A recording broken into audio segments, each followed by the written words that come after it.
Market गई है, आती ही होगी। ये अरे रिया, हाथ नहीं धोए तो कम से कम सेब धो लेती। Welcome everybody. आ गई। ये देखो रिया, मैं आपके लिए क्या लेकर आई हूँ। थैंक यू सो मच मासी। इतनी एक्सपेंसिव गिफ्ट्स देकर क्यों इसे बिगाड़ रही हो? कम ऑन दीदी, ये देखो, मैं तो आपके पति को बिगाड़ने का सामान भी लाई हूँ। दिस इज फॉर यू जीजा जी। अरे वाह, थैंक यू। कम ऑन दीदी, अब खुशी के मौके पर मुंह मत बनाओ।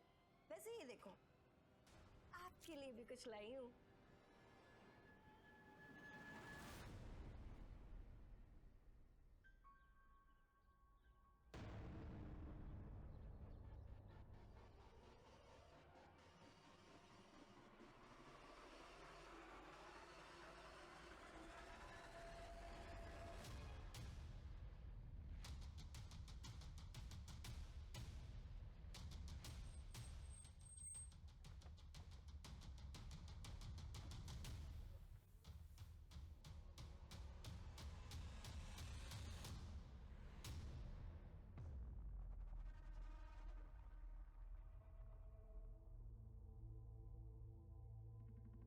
विंडो खोलो, सारे दरवाजे खोलो, खोलो सर।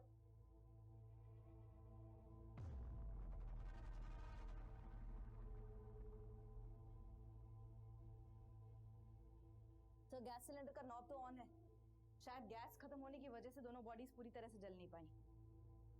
बहुत ही ब्रूटल मर्डर सर, दोनों के हाथ पैर बांधे गए।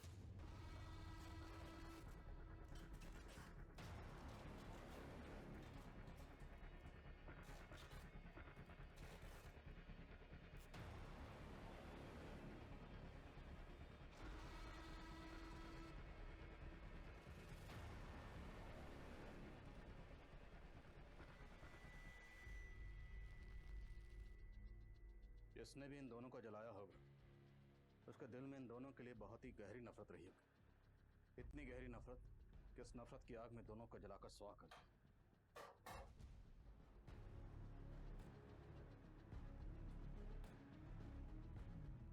इसकी वजह से मेरे भाई की जिंदगी बर्बाद हो गई। इसका भी यही हश्र होना था।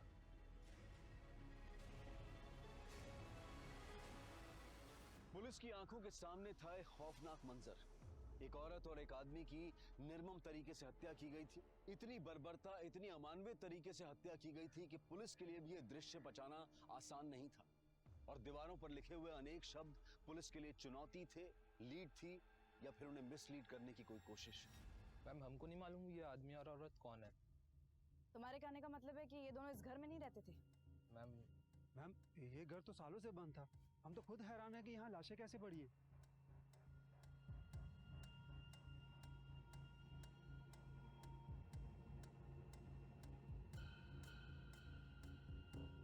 आप लोग बोल रहे हैं कि ये घर सालों से बंद है, लेकिन यहाँ का सामान देखकर तो ऐसा लग रहा है कि यहाँ सिर्फ आदमी औरत ही नहीं बल्कि कोई बच्चा भी रहता होगा। मैम, हमें इसके बारे में कुछ नहीं पता। और वैसे भी घर हमारी कॉलोनी से बहुत दूर है। अब यहाँ पे कौन आया, कब आया, कैसे आया, मैम इसके बारे में हमें कुछ भी नहीं पता।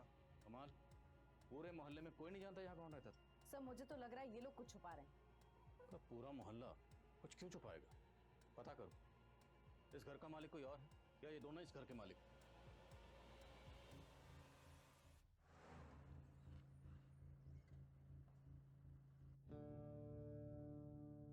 सभी थानों में इंफॉर्मेशन भेज दी गई। आओ।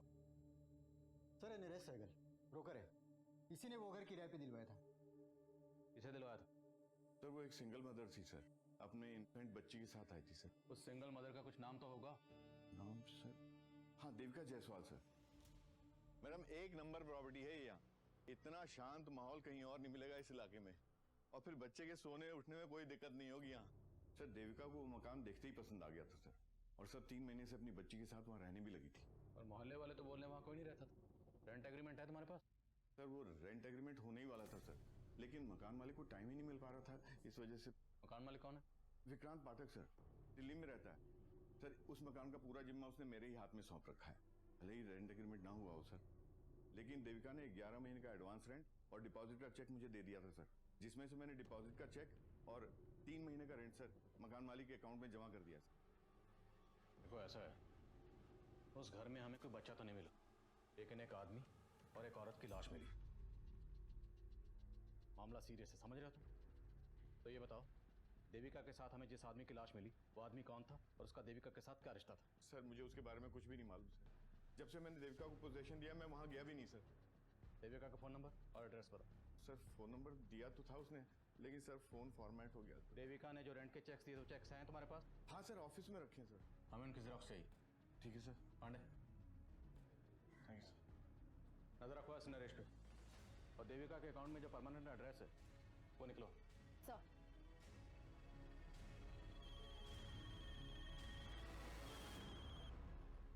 हाँ बोलो यादव।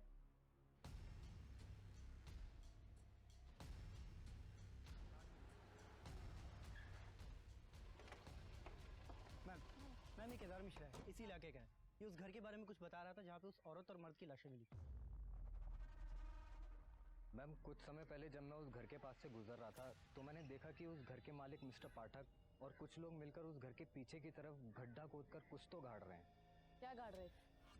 एक बड़ा सा मोटा सा बोरा था, उस बोरे में क्या था मुझे पता नहीं, लेकिन खून के धब्बे लगे हुए। उस घटना के बाद किसी को उस घर में देखा था? मतलब ये जो मर्द और औरत की लाश मिली है, क्या उनमें से किसी को देखा था? नहीं मैडम, मैंने उस घटना के बाद किसी को नहीं देखा। अब उस घर में कौन रहने आया, क्या हो रहा था, मुझे कुछ नहीं पता इसके बारे में।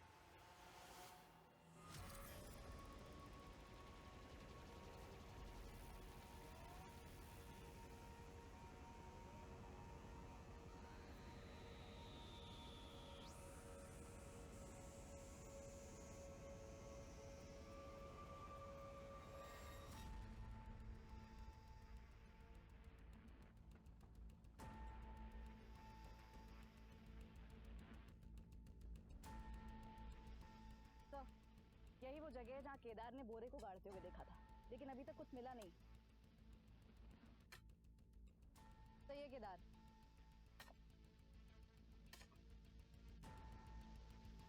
एक मिनट रुको। ओके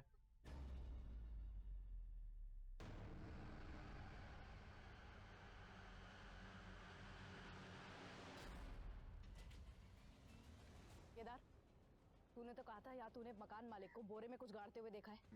यहाँ से तो बच्चे की लाश मिली है। मैडम मैंने बहुत पहले देखा था। बोल, क्या पता है तुझे? मैं सच बता रहा हूँ। ऐसे नहीं बोले। यादव, थाने लेकर जाओ उसे, अच्छे से पूछताछ करो। नरेश ने बताया था कि उसने देविका को इस घर में एक बच्चे के साथ रहते हुए देखा था, और अब घर के पीछे ये बच्चे की लाश। तो लाश को देखकर लगता है जैसे इसे कल परसों दफनाया गया, क्योंकि लाश अभी सड़नी शुरू ही हुई है। कहीं ये बच्चा वही तो नहीं जिसके साथ देविका रह रही थी? सर केदार भी यही कह रहा है कि उसने मकान मालिक को यहाँ बोरे में कुछ गाड़ते हुए देखा था। ये चक्कर क्या है, कुछ समझ में नहीं आ रहा।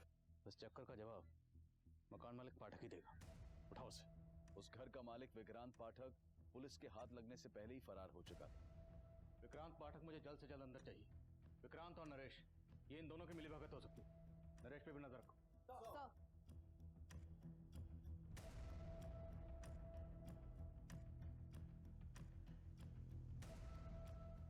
पुलिस विक्रांत को ढूंढने में जुट गई थी। वहीं देविका द्वारा इशू किए गए रेंट चेक्स के जरिए देविका के बैंक अकाउंट की डिटेल सामने आई। सर देविका की बैंक अकाउंट डिटेल्स में उसका मैरिटल स्टेटस मैरिड था, लेकिन बैंक से उसके पति से जुड़ी कोई भी इंफॉर्मेशन नहीं मिली है। हाँ, परमानेंट एड्रेस जरूर मिला है। तो हो सकता है जिस आदमी की लाश हमें देविका के साथ मिली वो देविका का हस्बैंड हो और वो बच्ची देविका की बेटी। लेकिन सर देविका ब्रोकर नरेश से झूठ क्यों बोलेगी कि वो सिंगल मदर थी? एड्रेस कहाँ का है?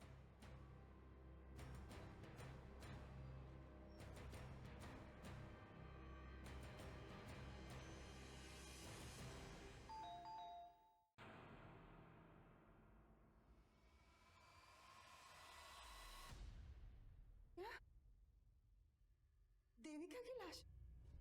जी, सिर्फ देविका नहीं, उसके पति और बच्ची की लाश भी मिली।